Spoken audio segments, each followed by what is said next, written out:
Welcome back to Lenz Comic Corner Classics / Non-Classics. This is episode number 1162 and Doubleshot number 1056. This one reviewing the first two volumes of the series Trinity. Now this series was started back in 2016 by Francis Manpold, who decided to leave after the first 6 issues, though he did come back briefly in the second story arc, and that was it. It's kind of weird. Series Trinity is focused on DC Trinity. Batman, Superman, Wonder Woman. Can't get a clear picture of that. But yeah, first volume of the series. Francis Manpold does the writing and artwork mostly for these issues, along with these artists on the book, which is Emilia Libicchio, Ray McCarthy, Matt Cerruti, Clay Mann, and Seth Mann. Francis Manpold is the cover art of this book. Yep. The story for this book is that we have DC's Trinity.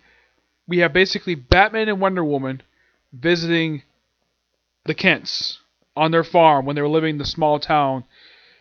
This is before their move toward the end of Tomasi's run, and this is during the period of time when they live in the farm, and they just came by to visit, and of course they have some food, which is really nice, and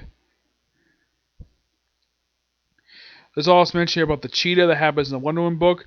I appreciate the fact they get a chance to do that, and then something weird happens that apparently Clark sees his late father, Jonathan Kent anyways. Yeah, and this turns out to be, a past version of himself. Yeah, the reason why this is, why they're seeing a past version of Jonathan Kent, why I think he's alive. Yeah, this is actually caused by something related to a classic Superman story. For the man who has everything. Yep, the Black Flower returns, and kind of the main villain of the storyline is Poison Ivy, who in this book is wearing her pre-Flashpoint attire. Yeah, I have no idea why this is. And there's also a flashback to Bruce Wayne's childhood when his parents were killed. Yeah, they travel time for that. And yeah. This storyline is just really, really good. It's basically Francis Manpold's attempt to take the classic Alan Moore story for the man who has everything and give it for the Trinity. Yeah, that's simple gist of it. Yeah, nothing really wrong with that. And, well, the storyline is resolved at the very end. Very, very quickly, too. Yeah, where they do get freed from the influence. And, of course, there's also a brief appearance by Mongol, the man who actually was responsible for the original storyline in universe. Yep. It's something, though, that he makes appearance here. Because, well, if you're going to do for the man who has everything, why not include Mongol, the main villain of that original classic story? This is from Superman A number 11, a classic story from the 80s, which was adapted for an episode of Justice League. Yeah, apparently Mongol decided to go after classic versions of Superman. Like we see Black Suit Superman from the 90s. We see the Golden Age Superman and a few others. Yeah. Great image on the part of the artist of the book. I think this is Francis Manpold's artwork. Yeah. So after everybody's freed, at the end of the storyline, yeah, Poison Ivy says they technically didn't do anything really it's they put on the influence of the Black Flower. But despite the fact they were an influence, she technically committed no crime. So they decided to, apparently go back to Gotham. And well, the storyline ends with this mysterious little boy who is in the field. Yeah, this goes nowhere because the very next story arc does not reference this at all. Nope. But the Better Tomorrow, Better Together storyline is really, really good. And I give this book roughly a 9.5 out of 10. It's really good. No, that's not what I want there. Next up is Volume 2, Dead Space, which, yes, is appearance by the Justice League in this book. And this storyline is set right after the events of Superman Reborn. Yep. Francis Manpold and Colin Bunn do these issues. Yeah, Colin Bunn co-writes some of these issues with him. Francis Manpold is still in the artwork, and the artwork is not only done by him, but also Scott Hannock, Clay Mann, Scott Krowski, Eduardo Lobacardo, Miguel Medina, Johnny Terzino, and Ray McCarthy. Of course, Francis Mapola is doing the cover art here. Yep.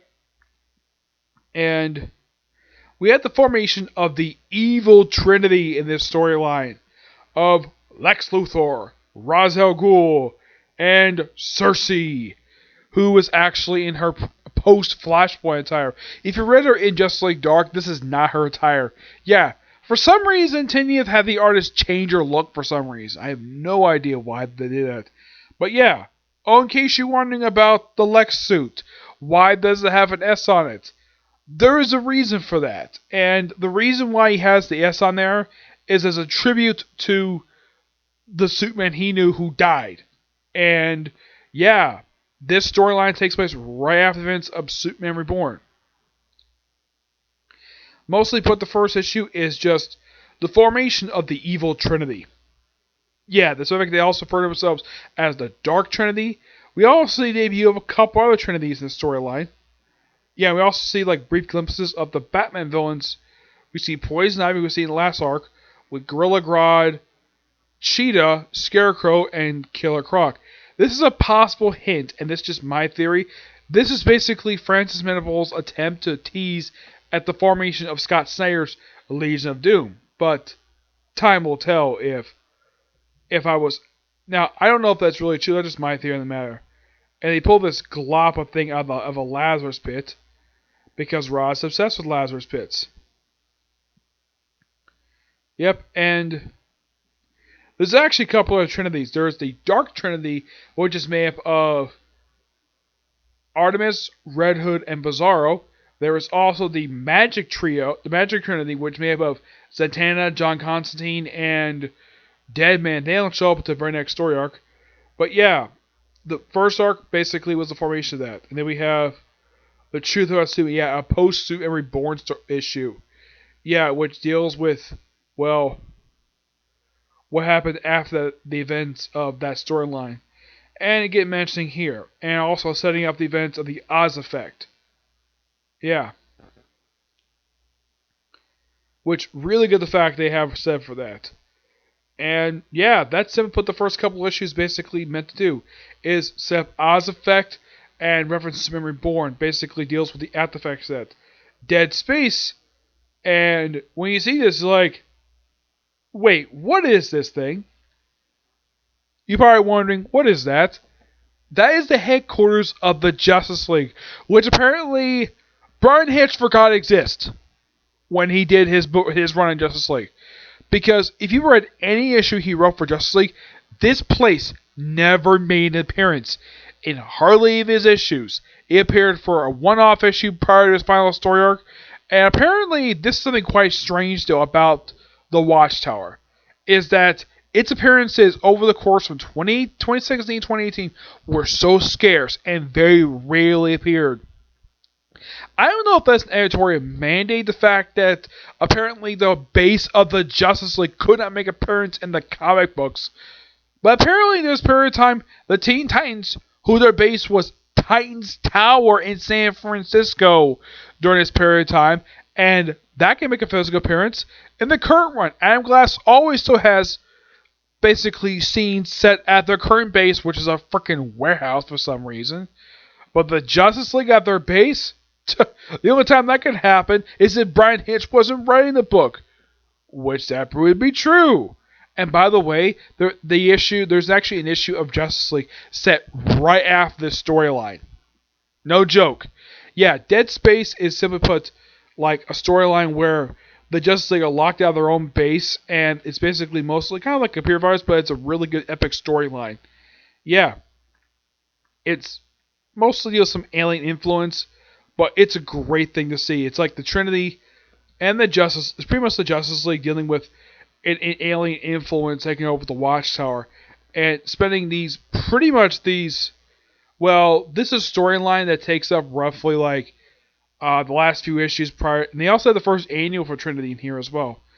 And this is roughly put a 3-parter, which of course is very good.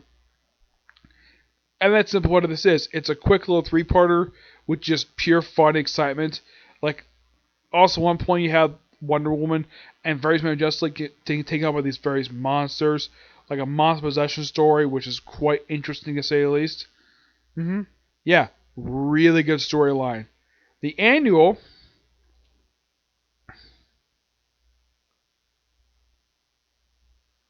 Yeah, at one point the Watchtower is almost collapsed, but don't worry, it's fine. And there's a brief appearance by this little alien girl. Yeah, but I don't remember if she ever did anything. Like, she didn't basically appear outside of this book. Yeah. Yeah, and something though, the annual pretty much concluded the storyline of. Actually, the end appears next story arc. Yeah. Yeah, really quick book. Not that long, surprisingly.